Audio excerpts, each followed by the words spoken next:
నవ్యాంధ్ర రాజధాని అమరావతిలో పరిపాలనకు మళ్ళీ చైతన్యం రానున్నటువంటి సూచనలు చాలా స్పష్టంగా కనిపిస్తూ ఉన్నాయి. ముఖ్యంగా ప్రజాప్రతినిధుల నివాసాల నిర్మాణం పూర్తవుతున్నటువంటి తరుణంలో అమరావతి రాజకీయంగా కూడా మళ్ళీ కదలికలను చూడబోతుందని అంతా భావిస్తూ ఉన్నారు. గత కొన్ని సంవత్సరాలుగా నిర్మాణం మందగించినటువంటి రాజధాని ప్రాంతంలో ఇప్పుడు పనులు వేగం అందుకోవటం, కీలక భవనాలు సిద్ధమవడం, ఇవన్నీ కూడా కలిపి ఒక కొత్త దశకు అమరావతిలో నాంది పలకబోతున్నాయని మనం స్పష్టంగా చెప్పుకోవచ్చు.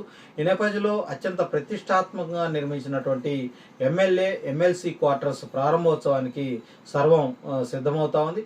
ఈ ప్రాజెక్టును Andhra Pradesh capital region development authority, అలాగే Amaravati growth infrastructure corporation limited సంస్థలు సమన్వయంతో పూర్తి చేయడం జరిగింది.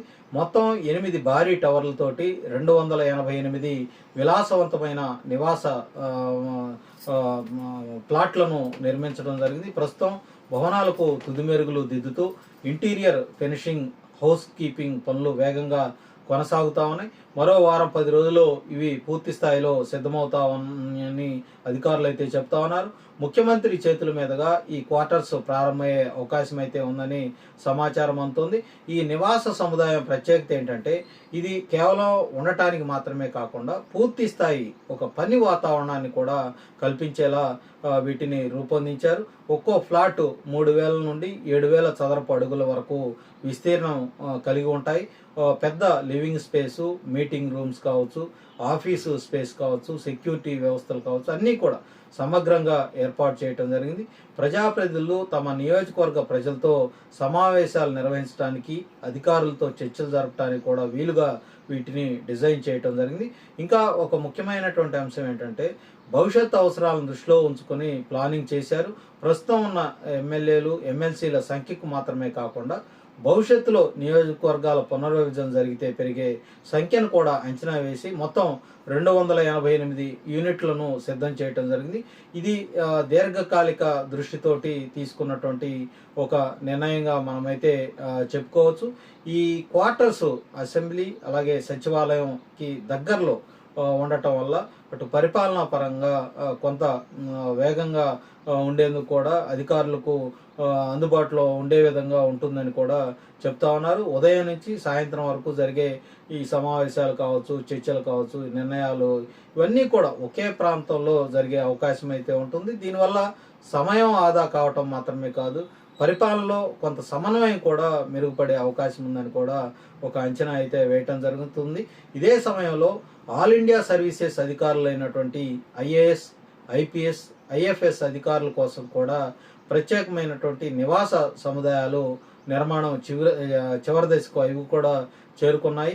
మంత్రులు అలాగే సీనియర్ అధికారుల కోసం నిర్మిస్తున్నటువంటి బంగ్లాలు కూడా మరో 4 నుంచి 5 నెలల్లో ఆ బంగ్లాలు కూడా పూర్తయ్యే అవకాశం ఉందని అధికారులు చెప్తా ఉన్నారు.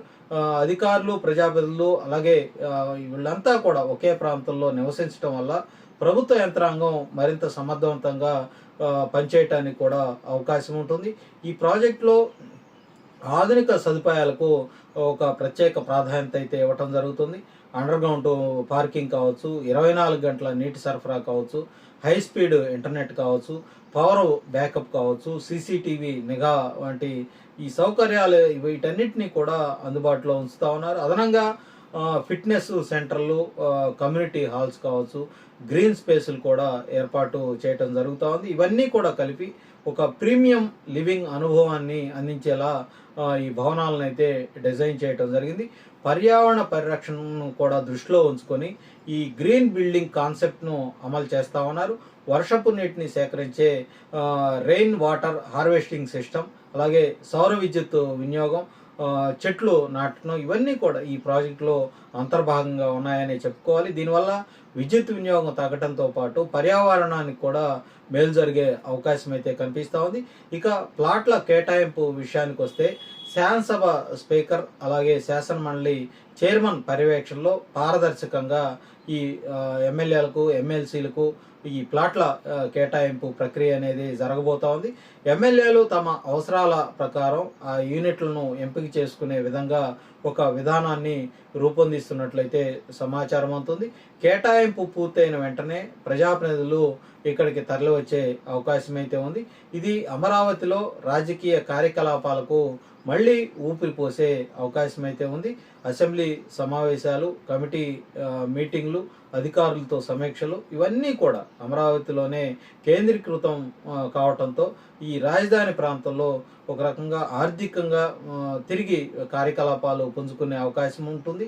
చిన్న చిన్న వ్యాపారాలు కావచ్చు, అలాగే సర్వీసు సెక్టార్ కావచ్చు, రియల్ ఎస్టేట్ రంగం కావచ్చు, మళ్ళీ యాక్టివ్ అయ్యే అవకాశం అయితే స్పష్టంగా ఉంటుందనే చెప్పుకోవాలి. ఇప్పటికే అమరావతిలో రోడ్లు, అలాగే డ్రైనేజీ, విద్యుత్ వంటి మౌలిక వసతులు పనులు కూడా వేగంగా సాగుతూ ఉన్నాయి. ప్రధాన రహదారులు అలాగే కలెక్టర్ రోడ్లు పూర్తవుతున్నటువంటి నేపథ్యంలో రవాణా సౌకర్యాలు మెరుగుపడబోతా ఉన్నాయి. దీనివల్ల ప్రజలు సులభంగా రాకపోకలు సాగించేందుకు అవకాశం అయితే ఏర్పడబోతా ఉంది. రైతుల విషయానికి వస్తే భూములు ఇచ్చినటువంటి వారికి రిటర్నబుల్ ప్లాట్ల అభివృద్ధి పనులు కూడా వేగంగా కొనసాగుతూ ఉన్నాయి. అక్కడ కూడా రోడ్లు, త్రాగునీరు, విద్యుత్ వంటి సదుపాయాలతోటి ఆ ప్లాట్లను అందించేందుకు ప్రభుత్వం అయితే చర్యలైతే తీసుకుంటా ఉంది. దీనివల్ల రైతుల్లో కూడా రాజధాని మీద రోజు రోజుకు కూడా నమ్మకం అయితే పెరుగుతూ ఉంది.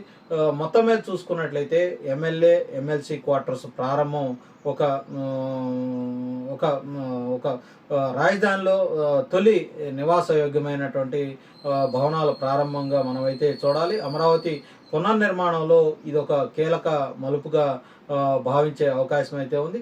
పరిపాలనా పరంగా, రాజకీయ కార్యకలాపాలు, అలాగే మౌలిక సదుపాయాల అభివృద్ధి ఇవన్నీ కూడా ఒకేసారి ముందుకైతే సాగుతూ ఉన్నాయి. రాబోయే రోజుల్లో ఈ క్వార్టర్స్ ప్రారంభంతో అమరావతిలో మళ్ళీ ఒక రాజకీయ సందడి పెరిగే అవకాశం ఖాయమని అంతా కూడా భావిస్తూ ఉన్నారు.